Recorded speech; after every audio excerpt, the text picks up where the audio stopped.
Minister of Islamic Affairs and Endowments Dr. Muhammad Shahim Ali Said says empowering young people with knowledge and skills is the definitive path to fully capitalizing on the opportunities presented by artificial intelligence.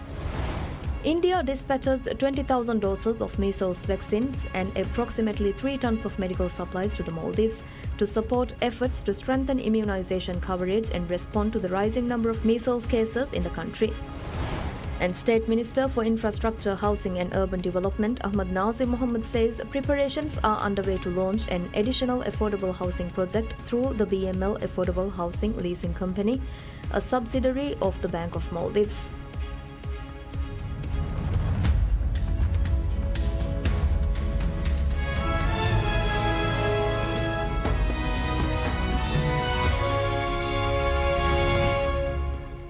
Bismillahirrahmanirrahim. Assalamu alaikum and welcome to PSM News in English with me, Abdullah Ahil. And now the news in detail. Minister of Islamic Affairs and Endowments, Dr. Muhammad Shahim Ali Said, says empowering young people with knowledge and skills is the definitive path to fully capitalizing on the opportunities presented by artificial intelligence. Speaking at an international youth conference in Malaysia, Minister Shahim says building the youth population constitutes an investment in the future. He underscores that equipping young people with knowledge, ethics and skills is the necessary approach to confronting modern challenges and fully grasping the opportunities of the digital revolution and artificial intelligence. The minister says empowering youth through education and skills development is essential to preparing future generations to navigate a rapidly changing world while contributing positively to society. Minister Shahim also expresses gratitude for the impeccable organization of the conference. He formally thanked the Malaysian government, Prime Minister Anwar Ibrahim and Malaysia's Religious Affairs Department for hosting the event. The minister further directs high praise towards Saudi Arabia under the leadership of King Salman bin Abdul Aziz Al Saud, the custodian of the two holy mosques, and Mohammed bin Salman bin Abdul Aziz Al Saud, Crown Prince and Prime Minister, for their steadfast service to Islam and Muslims, alongside their ongoing efforts to promote moderation, justice, coexistence and peace. Minister Shahim attended the conference as part of a broader visit to participate in the 3rd International Summit of Religious Leaders 2026. The 3rd International Summit of Religious Leaders draws a substantial global presence, bringing together more than 1,500 religious leaders and representatives from 31 countries. Discussions at the summit are structured around 4 primary themes: fostering social cohesion and mutual respect, empowering youth through education and leadership, devising actionable solutions to contemporary challenges facing young people, and examining the specific role of religious scholars in youth development. Minister of Foreign Affairs Irtisham Adam underscores the importance of dialogue, diplomacy and regional cooperation in maintaining international peace and stability during the 7th China-South Asia Cooperation Forum held in Yunnan Province, China. Speaking at the opening ceremony of the forum, Foreign Minister Irtisham emphasized the need for unity and collective action in addressing the complex global challenges facing the international community. The Foreign Minister also noted that President Dr. Mohamed Muizzu's state visit to China in 2024 further strengthened the long-standing friendship between the Maldives and China and elevated bilateral relations to a comprehensive strategic cooperative partnership. She expressed appreciation to the government and the people of Yunnan province for their continued friendship and support towards the Maldives and its people, and reaffirmed the Maldives' commitment to further deepening bilateral cooperation across a wide range of areas. Concluding her statement, Foreign Minister reaffirmed the Maldives' commitment to working closely with China and other regional partners to promote mutual understanding, strengthen cooperation, and contribute to peace, stability, and shared prosperity in the region. The Foreign Minister also attended the opening ceremony of the 10th China-South Asia Expo and toured the exhibition. She additionally visited exhibition stalls operated by Maldivian vendors participating in this year's expo. India dispatches 20,000 doses of measles vaccines and approximately 3 tons of medical supplies to the Maldives to support efforts to strengthen immunization coverage and respond to the rising number of measles cases in the country. The assistance is expected to bolster the Maldives' public health response and help contain the spread of the disease. India's Ministry of External Affairs says the support reflects the close and long-standing ties between the two countries. The ministry noted that the Maldives holds a special place in India's Neighborhood First policy, and Vision Mahasagar, the Indian High Commission, also says India remains committed to working closely with the Maldives as a trusted first responder in advancing shared priorities and promoting the mutual benefit of the people of both countries. In a significant milestone for medical education in the Maldives, the United Kingdom's General Medical Council, or GMC, officially recognizes the Bachelor of Medicine and Bachelor of Surgery, or MBBS program offered by the School of Medicine at the Maldives National University, or MNU. The United Kingdom is the first country to grant official recognition to the Maldivian medical degree, creating new opportunities for MNU graduates to pursue medical careers abroad. The recognition allows graduates of the program to sit the Professional and Linguistic Assessment Board (PLAB) examination, a key requirement for international medical graduates seeking to practice medicine in the UK. Following successful completion of the examination and other licensing requirements, graduates will be eligible to work within the UK's National Health Service. Since establishing its School of Medicine, MNU has undertaken extensive efforts to strengthen its curriculum and academic standards to align with international medical education requirements. Over the recent years, the university adopted a modified version of the curriculum used by National University of Malaysia, ensuring that its medical program meets globally recognized standards. Following a comprehensive assessment of the program, the GMC determined that the curriculum satisfies the requirements necessary for medical licensing in the UK. Dean of MNU's School of Medicine, Shiza Ali, told PSM News that the university had not previously pursued UK recognition because of the relatively recent establishment of the medical school. However, she noted that many recent graduates had expressed interest in gaining clinical experience within the UK healthcare system, prompting efforts to obtain recognition. Prior to GMC's decision, Maldivian graduates seeking to sit the PLAB examination were required to undergo individual assessments by the council. The process was often lengthy and uncertain. The new recognition removes that requirement, enabling graduates to apply directly for the licensing examination. The MNU MBBS program has also been included in the World Directory of Medical Schools, further strengthening its international recognition and credibility. The School of Medicine was established in 2019 and has so far produced 4 graduating cohorts of doctors. State Minister for Infrastructure, Housing and Urban Development, Ahmad Nazim Mohammed, says preparations are underway to launch an additional affordable housing project through the Bank of Maldives Affordable Home Leasing Company, a subsidiary of the Bank of Maldives.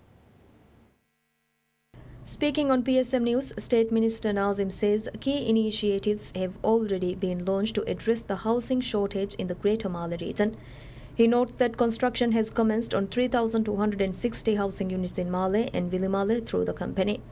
The State Minister says the government is preparing to allocate additional land to the corporation to facilitate further expansion.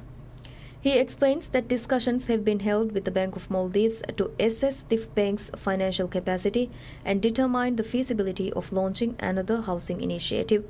According to State Minister Nazim, a practical implementation of the project has already begun.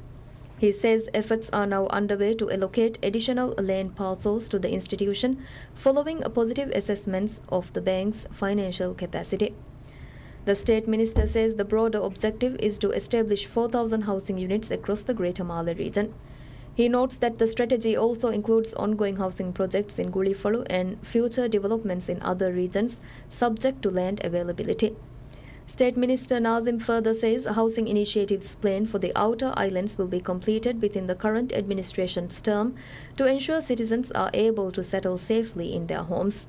He also described the efforts as the first time an administration has prioritized initiating, completing and settling a major housing development within a single term, attributing the progress to strong cooperation among state institutions. Maldives Inland Revenue Authority, or MIRA, reveals collections of Zakat al-Mal, the mandatory Islamic wealth tax, reached 486,387.42 in May, marking a 73% increase compared with the 278,896.09 US dollars collected during the same month last year. According to MIRA's May's financial report, the increase contributed to a broader rise in zakat collections this year. Total state Zakat al-Mal revenue reached 3.76 million US dollars by the end of May, up 14% from 3.24 million US dollars recorded during the corresponding period in 2025. Zakat al-Mal is a religious obligation imposed on individuals whose wealth exceeds a minimum threshold known as the nisab for a full calendar year. MIRA serves as the primary collection agency and provides an online platform allowing citizens to calculate and pay their zakat obligations electronically. The nisab threshold is adjusted periodically based on market prices for gold and silver published by Maldives Monetary Authority (MMA). According to Maldives Zakat House, the mandatory cash threshold was set at 1,416.47 US dollars on 21st April, based on the value of 595 grams of silver calculated at 2.38 US dollars per gram. The increase in collections has also resulted in the highest per capita distribution of Zakat al-Mal recorded to date.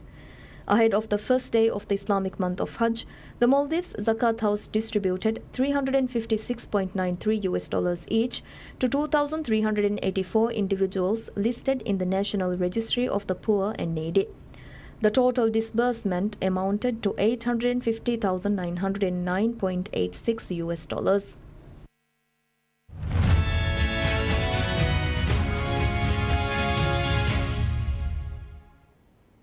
Insights into business. South Korean shares jumped 8% as Middle East peace hopes rose after U.S. President Donald Trump said a deal could be reached with Iran as early as this weekend. The benchmark KOSPI was up 620.10 points or 7.99% at 8384.05 as of 1:08 GMT. Trading has been volatile this week, with the benchmark stock index triggering sidecar trading curbs in 4 sessions, including today, and activating circuit breakers earlier this week for the 3rd time this year and the 9th in history. Trump said the US and Iran could sign a deal as soon as this weekend that would reopen the Strait of Hormuz to shipping. However, Iran said it had not reached a final decision on an agreement.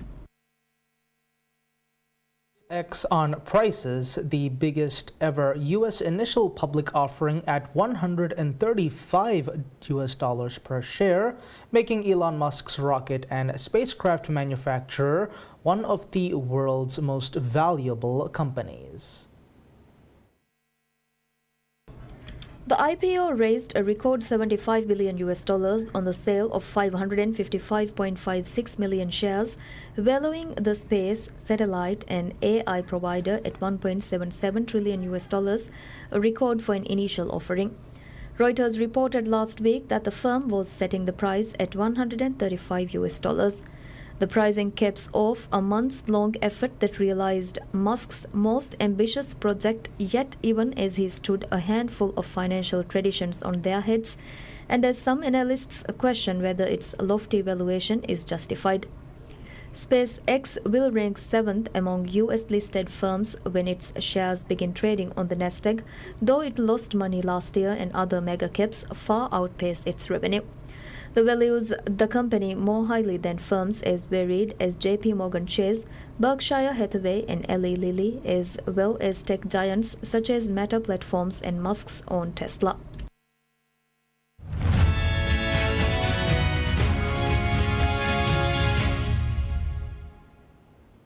Updates on world affairs. Head of the National Security Committee in Iran's parliament, Ibrahim Azizi, says that the U.S. government was unable to make decisions after strikes by both sides on the Gulf undermined a shaky ceasefire. Despite the latest hostilities, 3 Iranian sources and Western officials said U.S.-Iranian talks had intensified, with some issues yet to be discussed in detail, including a mechanism for the release of billions of dollars in frozen Iranian funds. Iran wants its funds abroad to be unfrozen and released directly to Tehran, while Washington wants to release funds in stages for humanitarian goods. Tehran's demands also include an end to Israeli attacks in Lebanon, following cross-border strikes by Iran-aligned Hezbollah militants, the lifting of sanctions on Iran, and recognition of its control on the Straits of Hormuz.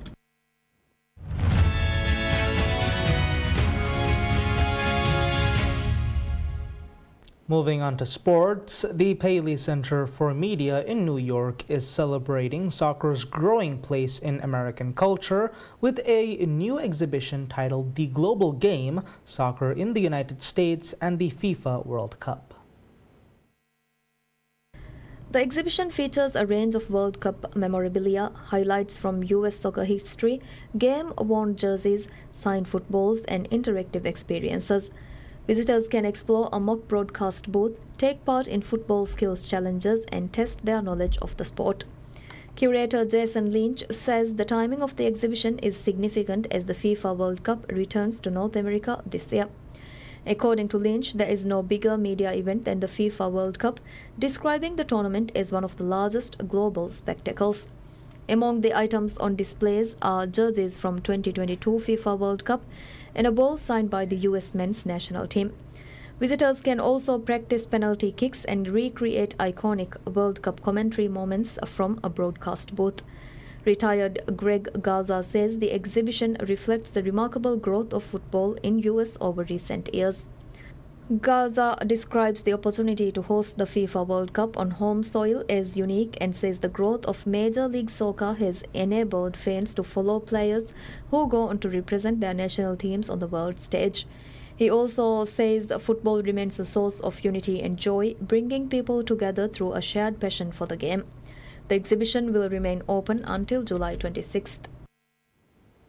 Shohei Ohtani homers for the second consecutive game before leaving with left knee inflammation as the Los Angeles Dodgers defeated the Pittsburgh Pirates 8-6.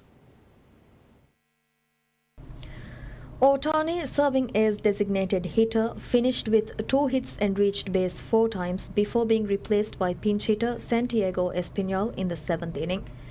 Dodgers manager Dave Roberts said he was not concerned about the Japanese star, who could return to the lineup as soon as against the Chicago White Sox. The two-way superstar opened the scoring in the 3rd inning, depositing a 3-2 sweeper from Mitch Keller over the right center field wall for his 13th homer of the season.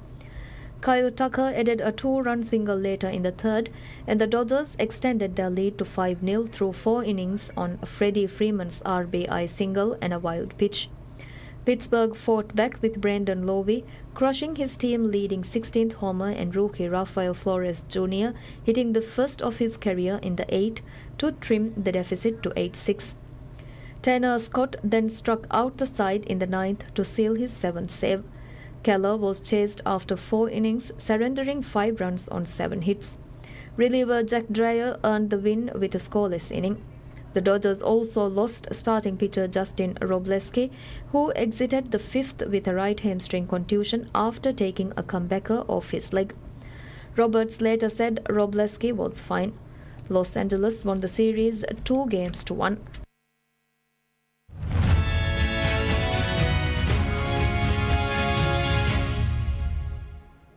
We now conclude with more lighter news, where Egyptian biotechnology startup AI Protein is testing whether a small aquatic plant known as duckweed duckweed or water lentils can be used to produce protein in desert environments.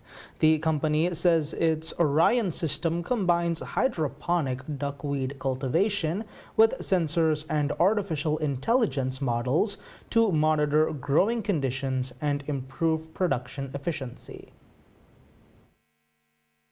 At the company's greenhouse in Wadi Al Natroon, northwest of Cairo, engineers use sensors installed in hydroponic beds where duckweed is cultivated in brackish water.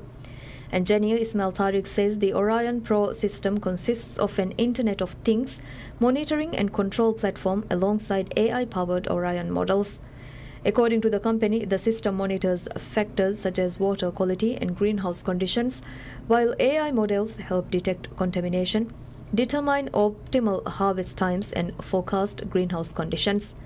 Tariq says the contamination detection function is designed to reduce costs by around 40%, while the harvesting function is expected to increase yields by approximately 20%. AI Protein co-founder, Chief Commercial Officer Mohammad Al-Motasim says the idea emerged following global food supply disruptions caused by the war between Russia and Ukraine. He noted that Egypt, which is one of the world's largest wheat importers, was significantly affected by rising food prices and supply chain uncertainties linked to the conflict. The company says its Orion system was awarded a silver medal at the International Exhibition of Inventions, Geneva. AI Protein is using cultivated duckweed to develop protein ingredients for food applications, including plant-based products such as vegan protein and dairy alternatives. Operations and Production Manager Abanoob Haroon describes duckweed as a fast-growing aquatic plant capable of doubling in size within 24 hours. He says the crop requires significantly less land and fresh water than traditional agricultural products and can be grown entirely in brackish water. According to Al-Motasim, the company's long-term goal is to establish decentralized protein production hubs in desert regions, strengthening food security in areas where conventional farming is difficult due to limited arable land. And that's all the news we have for today. We'll be back with any further updates. Until then, I'm Abdullah Ahil from PSM News.